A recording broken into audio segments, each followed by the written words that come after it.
Hello and welcome all of you. आप सबका स्वागत है होमलैंड एकेडमी पे। मैं हूं अनीश मिश्रा। आज मैं आपके लिए लेके आया हूं एक रैपिड रिवीजन का session carbon and it's compounds के लिए।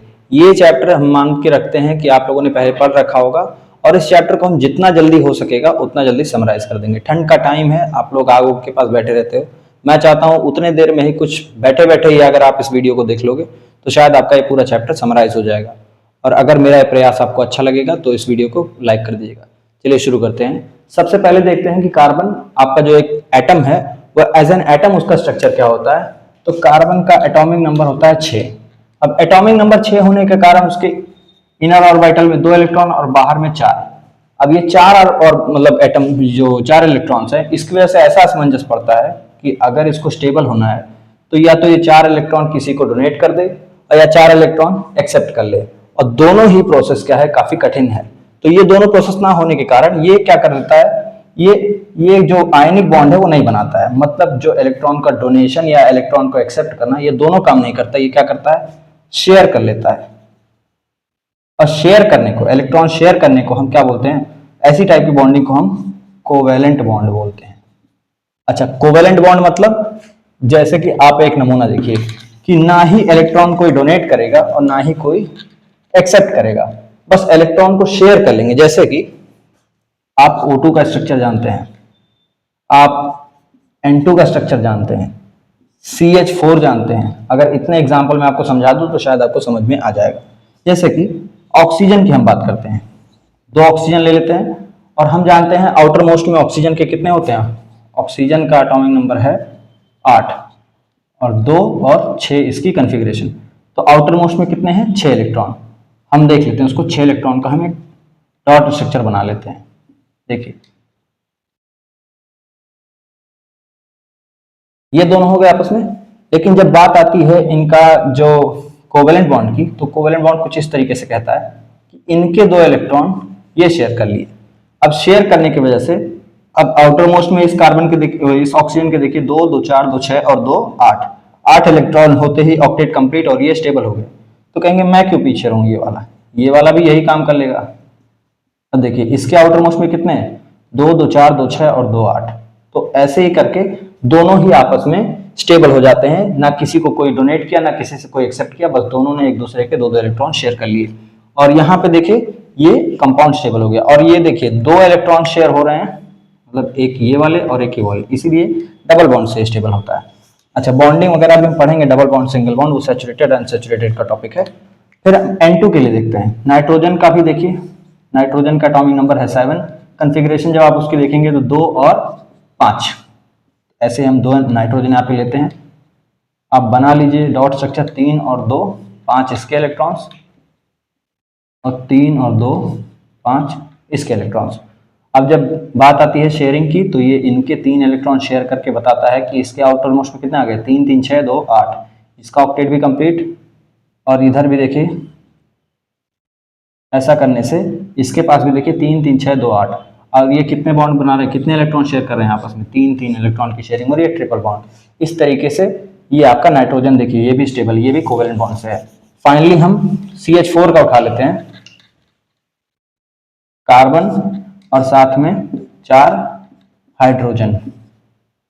ये आपका एक मीथेन का स्ट्रक्चर है। अच्छा, इसमें मीथेन कैसे बोल रहे हैं, क्या नाम होता है, उसकी भी अभी हम चर्चा कर लेंगे। देखिए अगर इसका डॉट स्ट्रक्चर बनेगा तो ऐसे देखिए, कार्बन के भी आउटर मोस्ट में हम जानते हैं 4 इलेक्ट्रॉन होते हैं, अभी हम डिस्कस कर चुके हैं। हाइड्रोजन के आउटर मोस्ट में या कह लीजिए हाइड्रोजन के पास एक ही इलेक्ट्रॉन होता ही है। अब ऐसा करने से आप इसके मतलब जो कार्बन के इलेक्ट्रॉन्स हैं उसको एक्स से दिखा लीजिए।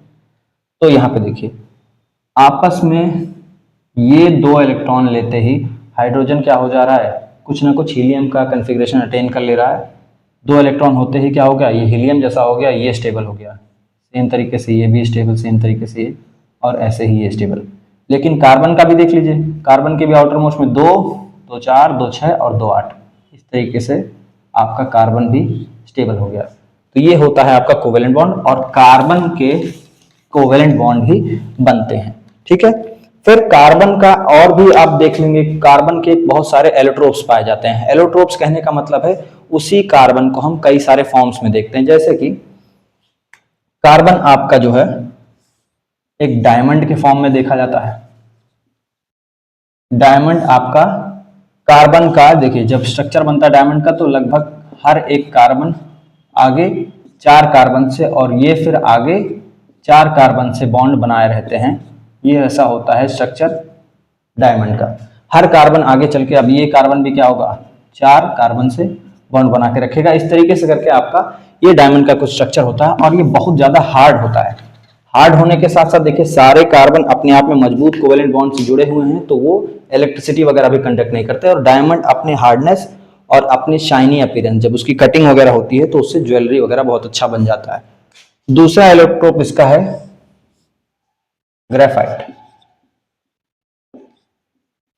ग्रेफाइट का क्या रहता है, ग्रेफाइट भी कार्बन का है, वो शीट लेयर में होता है और उसके 3 जो बॉन्ड्स होते हैं वो कार्बन से होता है और एक बॉन्ड जो उसका वो फ्री होता है। 4 बॉन्ड बना सकता है कार्बन, लेकिन ग्रेफाइट के केस में वो एक बॉन्ड खाली रहता है। इस कारण से क्या है, ग्रेफाइट आपका इलेक्ट्रिसिटी भी कंडक्ट करती है और जो उसका बॉन्डिंग है वो भी लूज रहता है, इसीलिए ग्रेफाइट आपका बहुत सॉफ्ट होता है।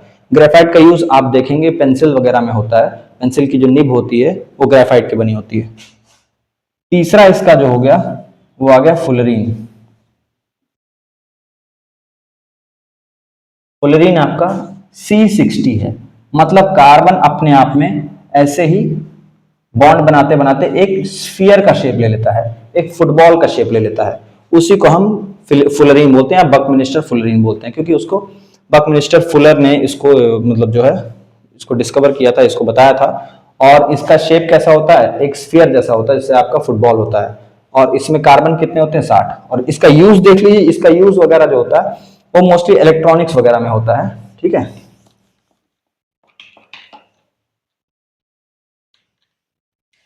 फिर हम बात करते हैं versatile nature of carbon. Carbon को लेके देखिए सारी केमिस्ट्री हमने पढ़ ली, लेकिन कार्बन के लिए अलग से ऑर्गेनिक केमिस्ट्री अगर आपको पढ़नी पड़ती है तो उसका कारण यह है कि कार्बन के पास कुछ ऐसी प्रॉपर्टीज, कुछ यूनिक प्रॉपर्टीज हैं जो बाकियों में नहीं देखी जाती। जैसे 2-3 हम यहाँ पे इंपॉर्टेंट डिस्कस कर लेते हैं।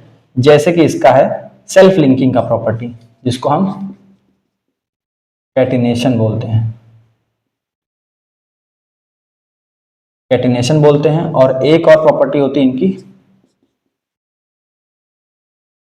टेट्रावैलेंसी।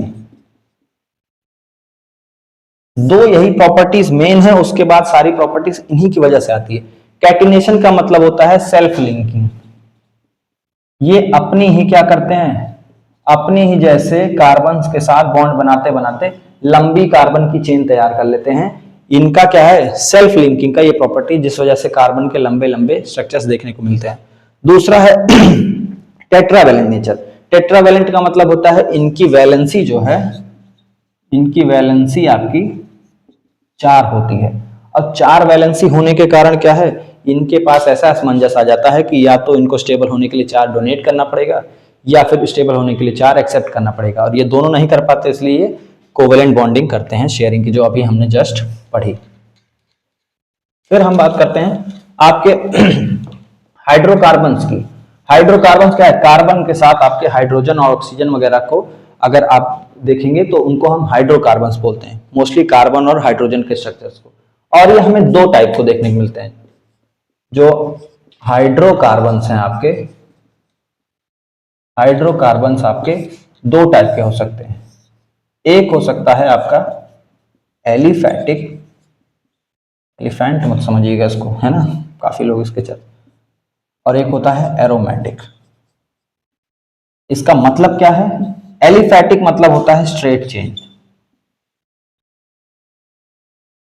Straight chain. और ये क्या होता है, क्लोज्ड, जो आपके मतलब कार्बन के क्लोज्ड स्ट्रक्चर्स। जैसे कि स्ट्रेट चेन में मतलब आप ऐसे देखेंगे कार्बन से कार्बन से कार्बन ऐसे मिलते हुए जा रहा है, तो वो क्या कहलाएगा, आपका एलिफैटिक कार्बन। लेकिन अगर कार्बन आपका क्लोज्ड स्ट्रक्चर बना रहा है, साइक्लिक स्ट्रक्चर बना रहा है, तो उसको क्या कहेंगे, एरोमेटिक। एरोमेटिक आपके सिलेबस में है नहीं, सिर्फ और सिर्फ आपको ये चीज पढ़नी है, बेंजीन, जिसका आपको फॉर्मूला पता होना चाहिए C6H6।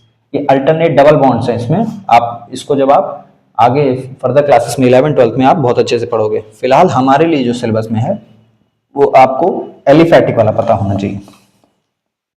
एलिफैटिक में जो स्ट्रेट चेन बनती है वो दो टाइप की हो सकती है। एक आपकी हो सकती है सैचुरेटेड और एक हो सकती है अनसैचुरेटेड। कहने का मतलब है सैचुरेटेड और अनसैचुरेटेड। सैचुरेटेड आप लोग वो पढ़ते हो कि हाँ जब किसी भी चीज की सहने की क्षमता पूरी हो जाए तो कहते हैं अब हम सैचुरेट हो गए। तो सैचुरेटेड और अनसैचुरेटेड यहाँ पे क्या मतलब होता है, अगर देखिए सारे कार्बन अगर सिंगल बॉन्ड से जुड़े हुए हैं, सारे कार्बन क्या है सिंगल बॉन्ड बना रखे हैं, तो क्या है वो एक सैचुरेटेड हाइड्रोकार्बन कहलाएगा। और अगर यहाँ पे अनसैचुरेटेड की बात करें, डबल बॉन्ड या ट्रिपल बॉन्ड होता है तो उसको हम क्या बोलते हैं, अनसैचुरेटेड हाइड्रोकार्बन। ठीक है। अच्छा, अब हम इनकी नेमिंग की बात करेंगे। नेमिंग को समझने से पहले हम दो चार बेसिक चीजें शुरू में जान लेते हैं कि आप पहले, मैं कहता हूं कि आपको मैं कुछ ऐसी चीजें बताऊंगा जिसको आप बस याद कर लो। जैसे कि हम कुछ कार्बन की गिनती लिख लेते हैं। जैसे हम कहते हैं ना 1 2 3 4 5, आपने इंग्लिश में बोला 1 2 3 4 5, आपने हिंदी में बोला, तो ऐसे आप ऑर्गेनिक केमिस्ट्री में बोलिए 1 2 3 4 5 6 7 या 8 तक पढ़ लीजिए, इतना बहुत हो जाएगा। हम इनके नाम बोल देते हैं, आपको बस इतना पता होना चाहिए। एक कार्बन है तो बोलेंगे मेथ, दो कार्बन है तो एथ, तीन कार्बन है तो प्रोप, चार कार्बन है तो बट नहीं, इसको ब्यूट बोलिए, पांच कार्बन है तो पेंट, छह है तो हेक्स, सात है तो हेप्ट और आठ है तो ऑक्ट। इतना जान लीजिए।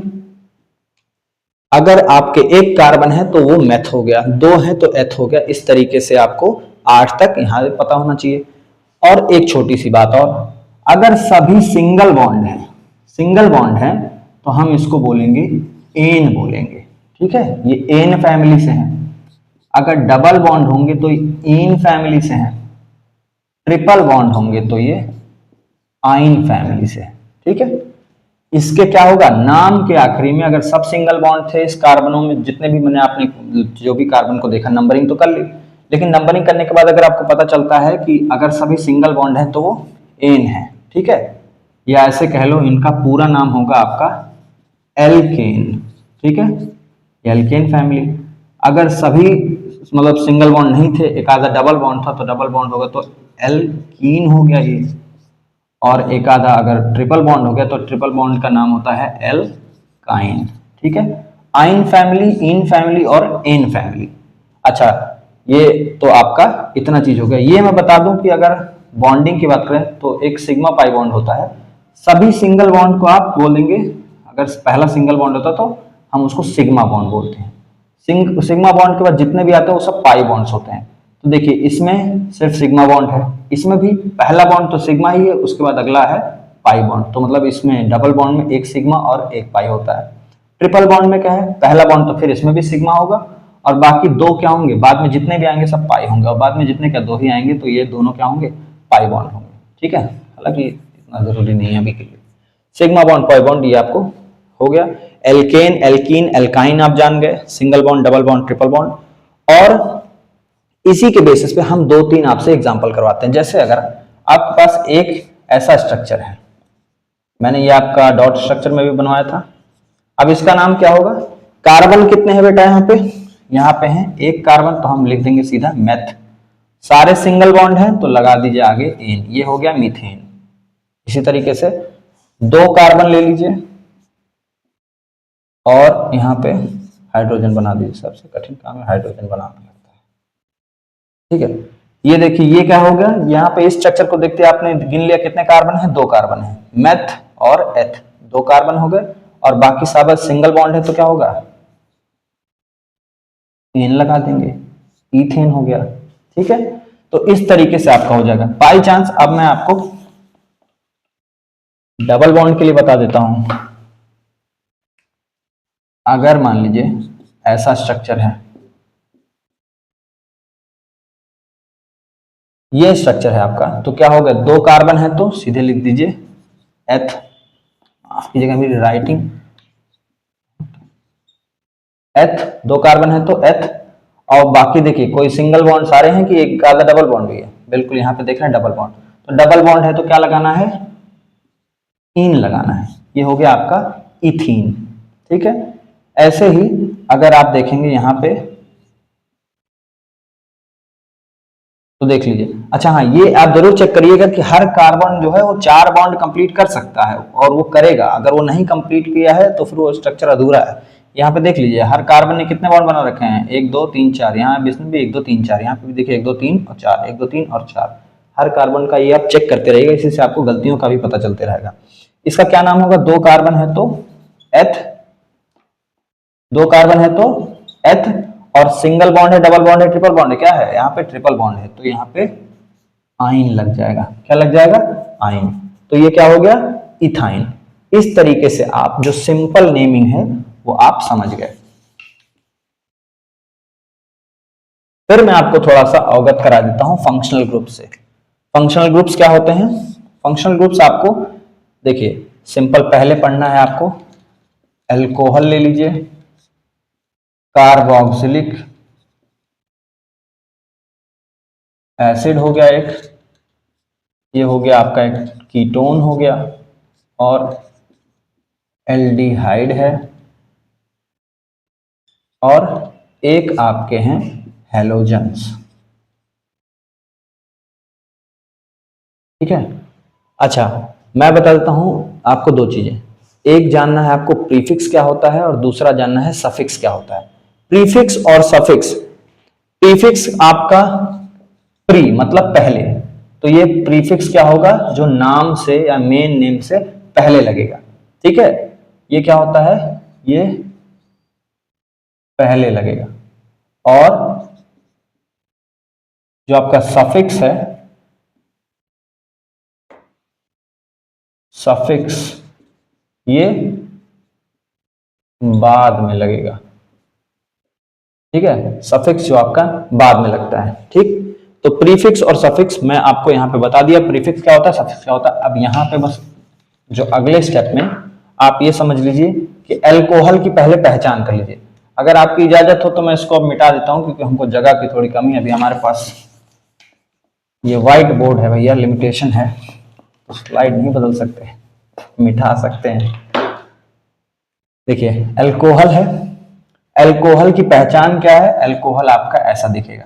ठीक है, OH, और इसका जो आपका जो नाम जुड़ेगा, जब आप नेमिंग करोगे इसको देखते ही पहचान करोगे, इसको देख के। ठीक है, आपका मैं ये कह दूं कि इसका ये पहचान ऐसे लिख देता हूं, पहचान इनकी कैसे करनी, राइटिंग पे मत जाइएगा दोस्तों, एक्सीडेंट के कारण कलाई में चोट लगी, उसके बाद मैंने कभी राइटिंग पे ध्यान ही नहीं दिया। पहचान, ठीक है, पहचान इनकी OH है, इनकी कार्बोक्सिलिक की COOH, ये है इनकी पहचान। अच्छा, इस कीटोन की क्या पहचान है, C डबल बॉन्ड O है।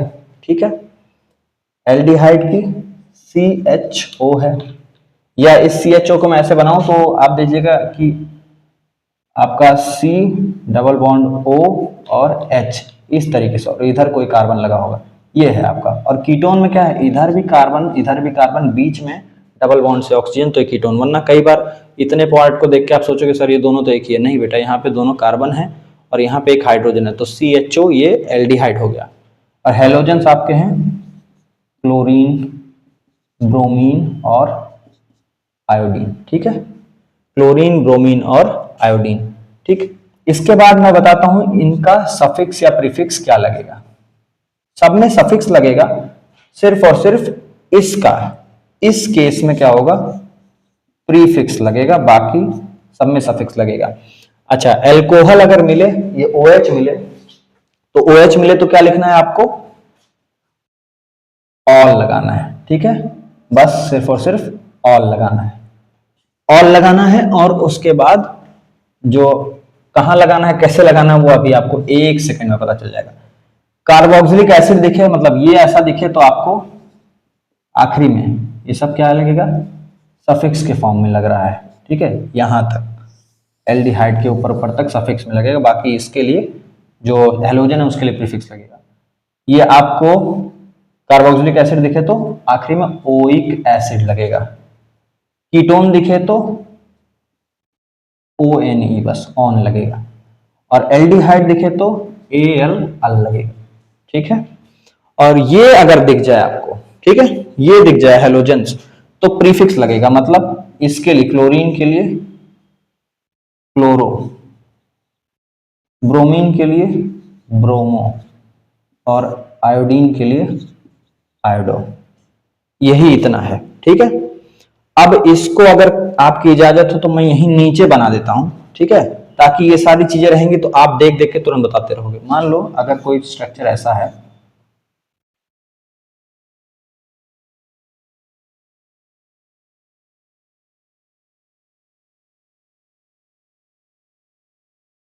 ये बताइए, यहां आपको क्या दिख रहे हैं, 2 कार्बन दिख रहे हैं, तो 2 कार्बन दिख रहे हैं तो सबसे पहले लगा देना है यहाँ पे एथ, इसके लिए तो कोई दिक्कत नहीं है। ठीक है, सारे सिंगल बॉन्ड ही हैं तो लगा देना है एन, ये तो इथेन। लेकिन यहाँ पे एक चीज स्पेशल आपको दिख रही है, ये है फंक्शनल ग्रुप। ठीक है, अब अगर फंक्शनल ग्रुप आपको दिख रहा है तो आप पहचान करिए, OH किसकी पहचान थी, एल्कोहल की। एल्कोहल है तो बस सिर्फ और सिर्फ इतना करना है, एल्कोहल और या फिर सब में भी बस आपको इसी का ना, जो इथेन लिखा है या इथीन या इथाइन जो भी लिखा रहेगा, उसके आखिरी का ई हटा के ई के जगह पे बस क्या लिखना है, इसका सफिक्स डाल देना है, ऑल। अब ये हो गया एथेनॉल, ये इसका नाम हो गया एथेनॉल। ऐसे ही आपको अगर मिल जाए,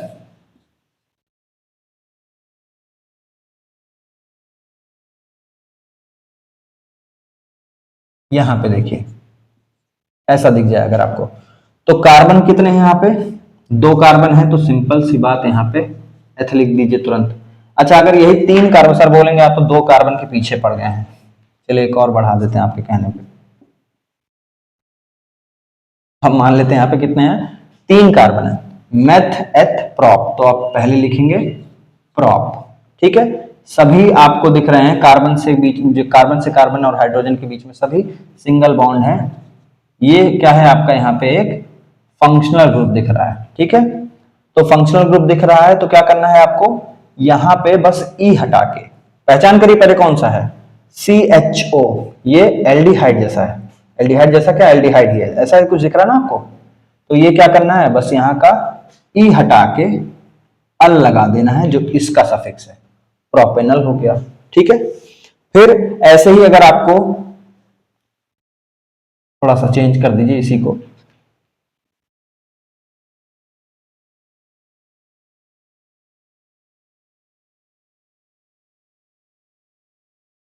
अब देखिए अब क्या दिख रहा है, ये यहाँ पे कोई फंक्शनल ग्रुप आपको दिख रहा है, जी हाँ, ये दिख रहा है आपको फंक्शनल ग्रुप। कार्बन कितने हैं, मेथ एथ प्रॉप ब्यूट,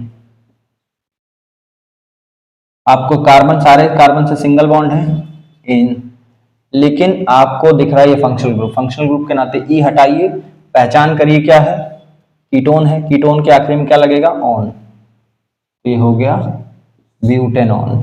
ठीक है, इस तरीके से करके आप, अगर यहीं पे कार्बोक्सिलिक एसिड होता तो मैं ब्यूटेनोइक एसिड लगा देता।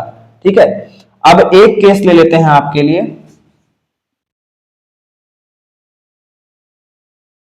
हैलोजेंस का। ये देख लीजिए यहां पे क्या है, 2 कार्बन है और फंक्शनल ग्रुप क्या लगा हुआ है आपका, एक क्लोरीन लगा हुआ है, तो क्या नाम होगा इसका, पहले तो देखिए मेथ एथ और सारे सिंगल बॉन्ड तो एन, इथेन है, बस करना क्या है, आपको क्लोरीन मिल गया तो पहले ही नाम के आगे क्या लगा देना है, क्लोरो, क्या नाम होगा इसका, क्लोरो इथेन। अगर यहाँ पे ब्रोमीन होता तो क्लोरो ब्रोमेन। ठीक है, सॉरी क्लोरो ब्रोमेन, क्या बोल रहा हूं मैं, ब्रोमो इथेन हो जाता इसका नाम। ठीक है, अगर आई मतलब ये आयोडीन लगा होता आई, तो मैं क्या कहता इसको, आयोडो इथेन। ठीक है, तो यहां पे हो गया आपका फंक्शनल ग्रुप और थोड़ी बहुत IUPAC नेमिंग का ये सारा रिवीजन आपका कंप्लीट होता है। अब मैं कहता हूं अगर आप ध्यान से पढ़ रहे हैं तो शायद अगर आप पहली बार भी इसको वीडियो को देख रहे होंगे या इस चैप्टर के बारे में उतनी जानकारी नहीं होगी, क्लास में मिस हो गया होगा, तो भी पढ़ाने का तरीका एकदम मैं ऐसा रख के चल रहा हूँ कि आप तुरंत उसको कैच कर पाए और शायद पहली बार में ही इतना हो जाए कि चैप्टर आपको ये आइडिया दे जाए कि हाँ है क्या चैप्टर में, पास होने बराबर काम चल जाएगा। ठीक है, फिर हम बात करते हैं होमोलोगस सीरीज क्या होती है। होमोलोगस सीरीज बेटा सिर्फ और सिर्फ आपका उसी मतलब जो चेन बनी है कार्बन की, उसमें आप एक CH2 जोड़ दो तो जो बदलाव होगा वो अगला, मतलब सोचो कि आप एक के बाद क्या आता है, 2 आता है, 2 के बाद क्या आता है, 3 आता है, 3 के बाद 4 आता है। यही है आपका होमोलोगस सीरीज जैसा। जैसा अगर आपने कहा कि आपको चौथा होमोलोगस सीरीज चाहिए, ठीक है, एल्केन का, तो एल्केन वाली फैमिली हम जानते हैं, एल्केन की फैमिली क्या होती है, कार्बन कार्बन होने चाहिए और सभी क्या होने चाहिए, सिंगल बॉन्ड से होने चाहिए। ठीक है, तो हमने बोला कि अगर चौथा होमोलोगस सीरीज हमें चाहिए एल्केन का, तो चौथा मतलब मेथ एथ प्रोप ब्यूट, तो ऐसे आप लिख दीजिए ब्यूट, और होमोलोगस सीरीज किसका, एल्केन का, तो ब्यूटेन हो गया। अगर आपसे बोला जाए तीसरा होमोलोगस सीरीज आपका चाहिए हमें एल्कोहल का, तो एल्कोहल का क्या है, एल्कोहल का आपका हमेशा देखिए मेथ हो एथ हो प्रॉप हो ब्यूट हो, सभी सिंगल बॉन्ड है तो एन है या जो भी है, ठीक है, मतलब जो भी है सभी सिंगल बॉन्ड तो एन, ठीक है। और अगर आपका एल्कोहल लगा हुआ है तो एन का ई हटा के अल लग जाए, मतलब ऑल लग जाएगा, तो मेथनॉल प्रोपेनॉल ब्यूटेनॉल। तो इसका कहने का ये मतलब होगा कि होमोलोगस सीरीज में बस कितने का अंतर होता है, CH2 का अंतर होता है। ठीक, CH2 का अंतर होता है, केमिकल प्रॉपर्टीज भी लगभग आपकी सेम रहती हैं। ठीक है, चलिए अब हम बात करते हैं क्या होगा ये डीनेचर्ड एल्कोहल। डीनेचर्ड एल्कोहल से क्या लग रहा है, डीनेचर मतलब डीनेचुरेशन हो रहा है, इसमें कुछ ना कुछ आपको यहाँ पे नॉर्मल एल्कोहल से अलग मिलेगा। जैसे कि होता क्या था कि जो आपका इंडस्ट्रियल पर्पस का एल्कोहल होता था वो लोग पीना स्टार्ट कर देते थे।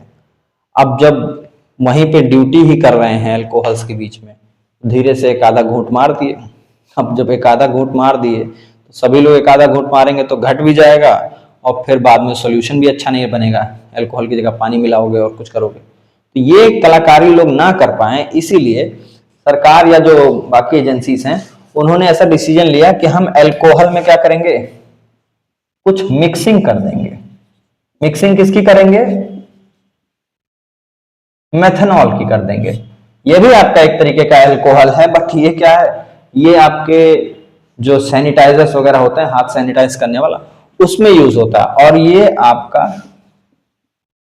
पॉइजन हो जाएगा अगर आप इसको पी लिए तो मेथनॉल। और जो पीने वाला एल्कोहल होता है वो क्या होता है, वो बस उसी का होमोलोगस सीरीज कह लो, एथनॉल होता है, मतलब C2H5OH। हाँ ये देखिए मैं आपको बहुत इंपॉर्टेंट चीज बताना भूल गया, आपको अगर मान लीजिए एल्केन था, एल्कीन था और एल्काइन था, अगर आपको सामने सामने स्ट्रक्चर बना दिख रहा है तब तो आप देख लिए कि सिंगल बॉन्ड है, डबल बॉन्ड है, ट्रिपल बॉन्ड है, तो इस हिसाब से आपने एन इन और आइन लगा दिया। बट बाई चांस अगर इस तरीके से लिखा हो C2H5OH या C2H6 C2H4, तो इसमें तो आप शायद उतनी जल्दी नहीं पता लगा पाओगे। तो इसका देखिए एक जनरल फॉर्मूला, एल्केन का क्या है फॉर्मूला, CnH2n+2। कहने का मतलब है C आपका जो जितने नंबर में, ये नंबर ऑफ कार्बन एटम्स की बात हो रहा है, अगर C जितना है H उसका दुगना है +2। जैसे कि अगर मान लो कार्बन 2 है तो हाइड्रोजन क्या हो जाएगा, हाइड्रोजन इसका 2n होगा, मतलब 2 दूनी 4 और +2, तो कितना आ गया C2H6। ये किसका हो जाएगा, ये आपका एल्केन हो जाएगा। ऐसे ही एल्कीन का क्या होता है, CnH2n। ठीक है, ये आपका हो गया एल्कीन। जैसे कि C अगर 2 है तो H2n मतलब अगर जितना कार्बन है उसका डबल, तो H4 हो जाएगा, ये आपका एल्कीन हो जाएगा। एल्काइन का क्या होता है, CnH2n-2, तो ये हो जाएगा आपका C2H4-2, ये हो जाएगा आपका एल्काइन। ये आपके कुछ जनरल फॉर्मूलाज हैं, इनको आप ध्यान रखेंगे। CnH2n+2 ये एल्केन के लिए हो जाएगा, ये एल्कीन के लिए और ये एल्काइन के लिए। अब हम वापस आते हैं अपने टॉपिक डीनेचुरेशन वाले, मतलब एल्कोहल का जो डीनेचुरेशन हो रहा है, मतलब एल्कोहल जो आपका इथेनॉल था जिसको लोग गटक लेते थे, उसमें अब क्या हो गया, मेथनॉल का मिक्सिंग हो गया और साथ ही में पायरिडीन वगैरह भी मिलने लगा, जिससे क्या हो गया, ये थोड़ा सा अनफिट हो गया, तो पॉइजनस हो गया। अब इसको लोग पिएंगे नहीं, इसीलिए इसी प्रोसेस को बोलते हैं डीनेचर्ड एल्कोहल या एल्कोहल का डीनेचुरेशन।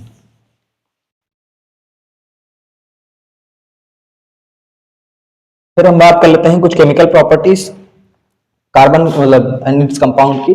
कार्बन की जो आपने पहली प्रॉपर्टी देखनी है वो है कंबशन। तो कंबशन करना है तो कार्बन के साथ क्या होना पड़ेगा, कार्बन के साथ ऑक्सीजन का रिएक्शन होगा और बनेगा कार्बन डाइऑक्साइड, और साथ ही में यहाँ पे ऐसा कह लीजिए कि एनर्जी रिलीज होगी in the form of heat.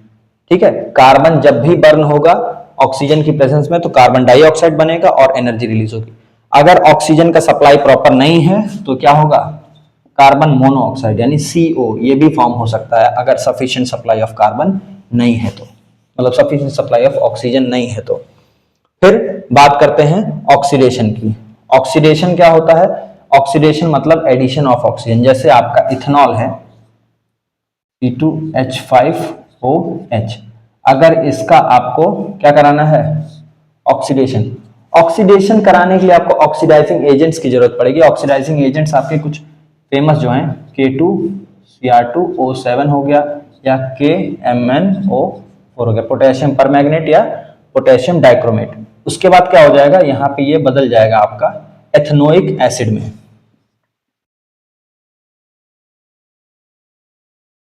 जैसे यहाँ पे आप स्ट्रक्चर सही देख लीजिए, CCOH है यहाँ पे क्या हो जाएगा आपका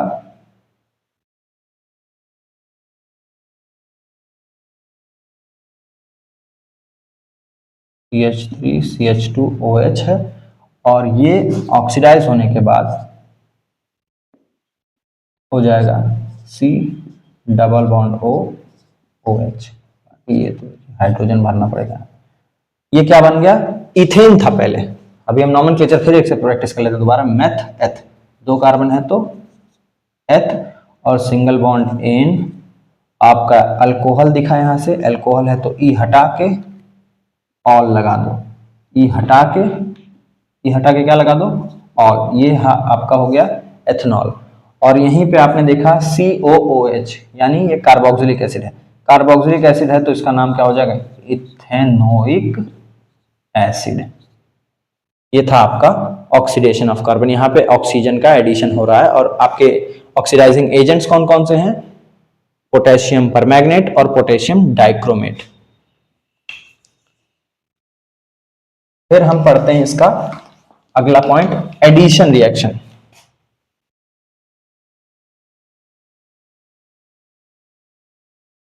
एडिशन रिएक्शन, एडिशन रिएक्शन में क्या होना होता है, आपका हाइड्रोजन का एडिशन करते हैं हम। इसमें H2 ऐड कर रहे हैं, और कैटलिस्ट यहाँ पे हमारा क्या है, प्लैटिनम और पैलेडियम। और आपका हाइड्रोजन क्या होगा, हाइड्रोजन आके यहाँ पे और यहाँ पे बॉन्ड बना देगा, इस डबल बॉन्ड को फ्री कर देगा, और ये कंपाउंड क्या होगा, अभी अनसैचुरेटेड है, अनसैचुरेटेड से सैचुरेटेड में कंप्लीट हो जाएगा, जैसे कि आप यहाँ देख पा रहे हैं। हाइड्रोजनेशन रिएक्शन है ये आपका। क्या बन गया ये, पहले कैसा था, अनसैचुरेटेड था क्योंकि डबल बॉन्ड पाया जा रहा है यहाँ पे। फिर जैसे ही इसमें हाइड्रोजन का एडिशन हुआ, ये क्या बन गया आपका, सैचुरेटेड। ठीक है, ये आपका है एडिशन रिएक्शन। अब हम लास्टली पढ़ते हैं इसका आखिरी रिएक्शन, जिसका नाम है सब्स्टिट्यूशन रिएक्शन। यहाँ पे देखिए क्या पढ़ने जा रहे हैं हम, सब्स्टिट्यूशन। सब्स्टिट्यूशन नाम से ही पता चलता है, आप लोग स्कूलों में भी देखते होंगे कि कोई टीचर एब्सेंट है तो उसकी जगह पे दूसरा टीचर भेज दिया गया, तो वही क्या हो जाता है, उस टीचर का सब्स्टिट्यूशन। यहाँ पे भी ये आप सेम करेंगे। जैसे आप सिंपल सा मॉलिक्यूल मीथेन का ले लीजिए, मीथेन के साथ आपको क्या करना है, Cl2, और यहाँ पे केवल H2, सनलाइट।